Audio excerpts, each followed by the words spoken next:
It starts when you're a kid and everyone else seems louder, brighter, bigger.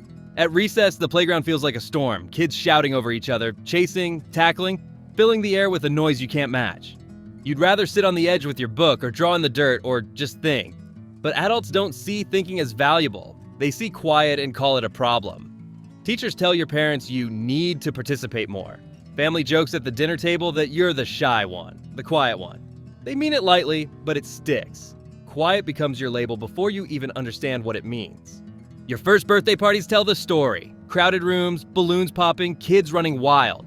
You're there, smiling when someone talks to you, but inside, you're counting the minutes until you can retreat to a corner or sneak away to the bathroom just to breathe. The cake tastes like sugar and noise. The games feel like a spotlight you didn't ask for. Other kids thrive in the chaos, but for you, it feels like drowning in sound. You start wondering if something's wrong with you because no one else looks like they're struggling. School doesn't help. Every classroom is built for extroverts. Group projects reward whoever talks the most, not who thinks the hardest. The kid who blurts out half-baked answers gets praised while you hold fully formed ones in your head because you don't want 30 pairs of eyes on you. Report cards come back with the same line every year. Smart, but needs to speak up. As if silence cancels out intelligence. You start believing it does. The first time you see how different life is for louder kids, it stings. The funny one gets friends without trying. The bossy one gets picked as team captain. The loud one gets noticed. You sit in the back doing the work, but no one remembers your name.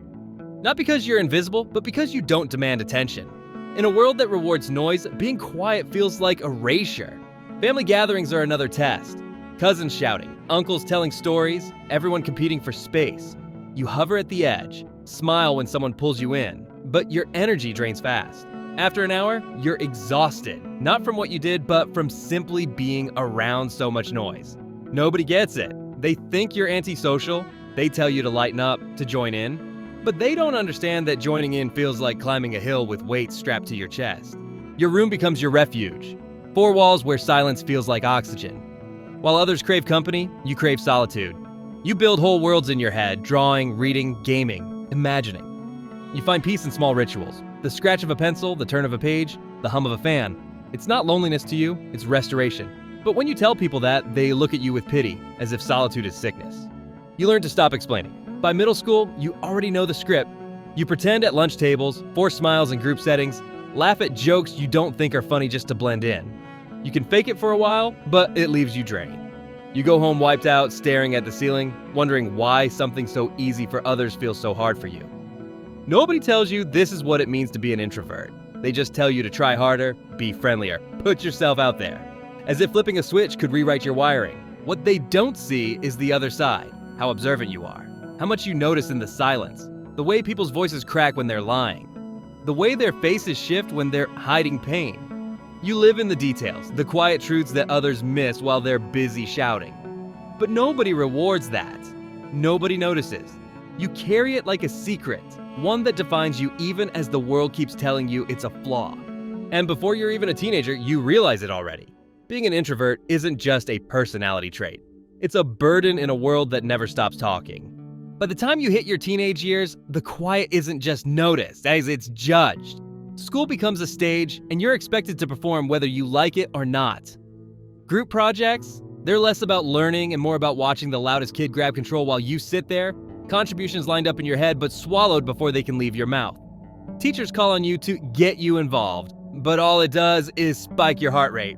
The answer is right there, but the eyes are heavier than the question. The cafeteria is worse. Lunch tables are built on volume. Who can joke the loudest? Who can dominate the space?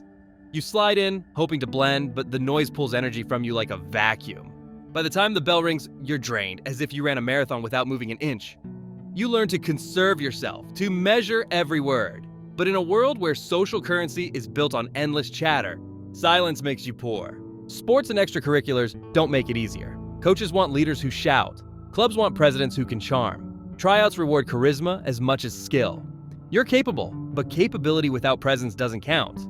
The louder kids get picked. You stand in the back, invisible, wondering how much of life will pass you by just because you don't have the volume. Friendships are harder too. Extroverts bond in groups instantly, like sparks catching fire.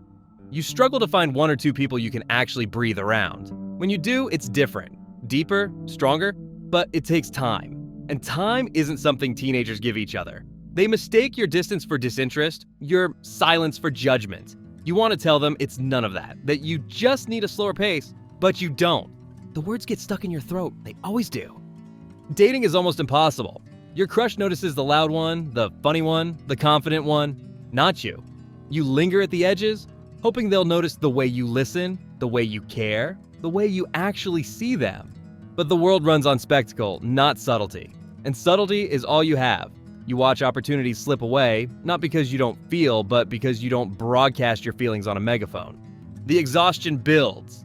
Pretending to fit in is work, and it never stops. You laugh when you're supposed to laugh. You nod when you're supposed to nod. You try to stretch your energy across conversations, hallways, classrooms, weekends. But every interaction feels like a transaction, and your account is always overdrafted. By the time you get home, you collapse into silence like it's medicine. Your parents think you're moody, antisocial. They don't know you're just empty. The first real sting comes when you get overlooked. Maybe it's a school award that goes to the kid who talked more in class. Maybe it's a leadership position handed to someone else even though you did the work. Maybe it's a teacher forgetting your name while praising someone who contributed half as much. It's small, but it cuts deep, because it confirms what you've suspected. Effort doesn't matter if it's quiet, so you adapt. You build masks. You force yourself into conversations, force yourself to joke louder, force yourself to mimic the energy around you. It works, sort of. People accept you more, but it's never real. It's a costume you can only wear for so long before it suffocates you. And the worst part is, nobody notices. Nobody sees the war you fight just to exist in a world built for extroverts. They just see you smiling and think you finally come out of your shell. But it's not a shell, it's a home. And every time you're dragged out of it, you lose a little more of yourself. College, or your first real job, is where the world finally drops the training wheels. And it's brutal if you're quiet. Professors tell you participation is part of your grade, like intelligence can be measured by decibels. In offices, the loudest ideas win, not the best ones. Meetings become battlegrounds where extroverts thrive, throwing out half-baked thoughts just to fill silence, while you sit on stronger points you never say because the moment moves too fast. By the time you speak, the conversation's shifted, and the credit goes to someone else. Networking is the new religion, and introverts are heretics. Career fairs, mixers, happy hours, all designed to reward people who can work a room like a politician. You stand there with your drink, nodding, waiting for an opening that never comes. You're not unskilled, you're not unworthy, you're just out of place in a system where connections are forged in small talk, and small talk feels like sandpaper on your brain. You go home with a headache, wondering how many doors stayed shut just because you couldn't fake enthusiasm over weather and weekend plans. The workplace demands performance beyond your actual job. Extroverts become natural leaders just because they're visible. They get promotions not for competence, but for charisma. You're the one fixing mistakes quietly, keeping projects alive, holding the team together from the shadows. But the credit? It goes to whoever presented it in the meeting. Your labor is invisible because you don't dress it in a show. Even outside of work, the punishment continues. Dating in adulthood is built on apps, first impressions, chemistry, judged in a single night out. If you don't sparkle instantly, you're dismissed as boring, aloof, uninterested. You want connection, but you don't want to audition for it. And that makes you disposable in a culture that wants fireworks at hello. Social events drain you more than ever. Office parties, weddings, group vacations. They don't feel like fun. They feel like endurance tests. You rehearse conversations in your head, burn energy just trying to keep your face animated. People call you mysterious or, worse, antisocial. They don't see the cost of simply showing up. You go home from these nights not refreshed, but hollowed out, lying awake in the dark trying to refill what the crowd drained from you. Meanwhile, extroverts keep winning. They fail upward with confidence. They sell half-truths louder than you speak facts. They get remembered in rooms you were sitting in too, just quieter. You know you're not less capable, but capability doesn't matter when society rewards presence over substance. And that realization starts to wear on you. You tell yourself it's fine, that you prefer the margins. You convince yourself you don't need the spotlight. But deep down, you wonder how much you've missed. Jobs, relationships, opportunities.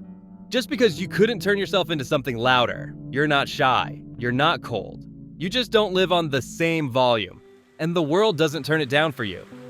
By now, you've built coping strategies. You fake confidence in meetings, you rehearse introductions before social events, you put on the mask when you need to, but every mask leaves scars, and the older you get, the heavier they feel.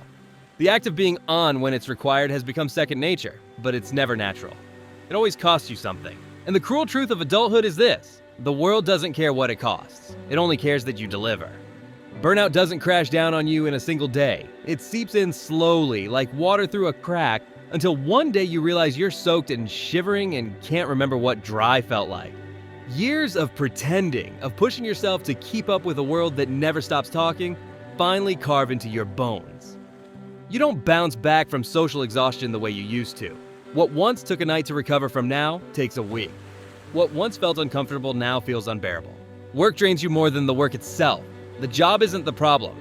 It's the endless meetings, the forced collaborations, the expectation that you're always available to chat, to brainstorm, to network. You go home after 8 hours and feel like you've run a marathon on fumes. Your body aches not from labor, but from tension. Your jaw hurts from smiling, your throat is raw from talking more than you wanted to. And the worst part? None of it feels optional. Loneliness creeps in too. As an adult, friendships don't form naturally the way they did when you were younger. People expect you to go out, to make the effort, to be social. But after years of draining yourself, you don't have much left to give. The invitations stop coming. Not because people hate you, but because they assume you're not interested. They confuse your silence for indifference, your absence for rejection. Slowly, your circle shrinks until the quiet isn't just your choice, it's your prison. Professionally, the cost of being overlooked piles up.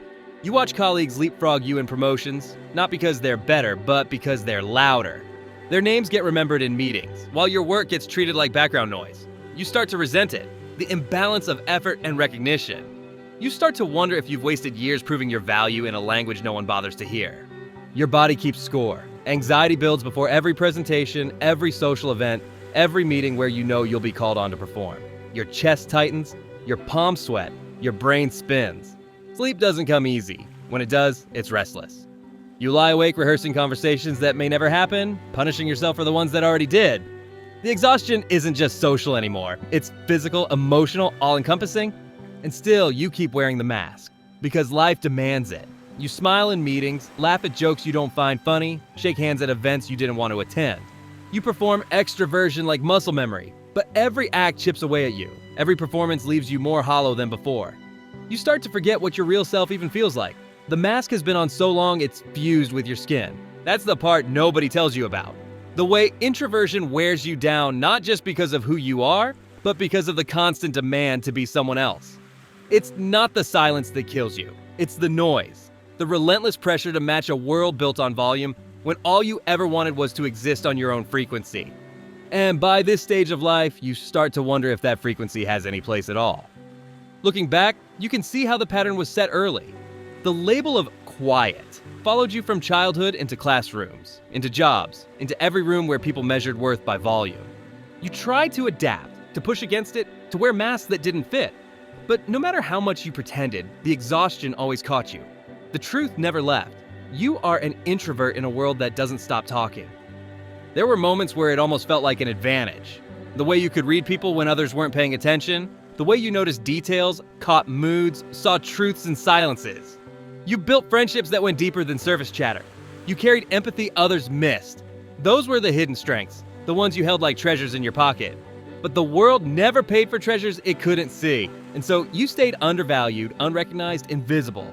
You think about all the opportunities that slipped away, the jobs you didn't land because you weren't loud enough, the relationships that never started because you weren't forward enough, the credit that went elsewhere because you weren't visible enough. You know you had the ability, the ideas, the heart, but ability without volume is treated like absence. That injustice gnaws at you more than the silence ever did. The years of pretending took their toll. You learned to perform when required, but every performance came at a cost. Anxiety carved into your chest, insomnia weighed on your body, burnout hollowed you out. People saw your smile at parties, your nods in meetings, your polite laughter in conversations, and thought you were fine. They never saw the price tag. They never saw the energy debt you carried home every night. Now, with hindsight, you recognize both sides of it, the strength and the weakness, the clarity and the pain.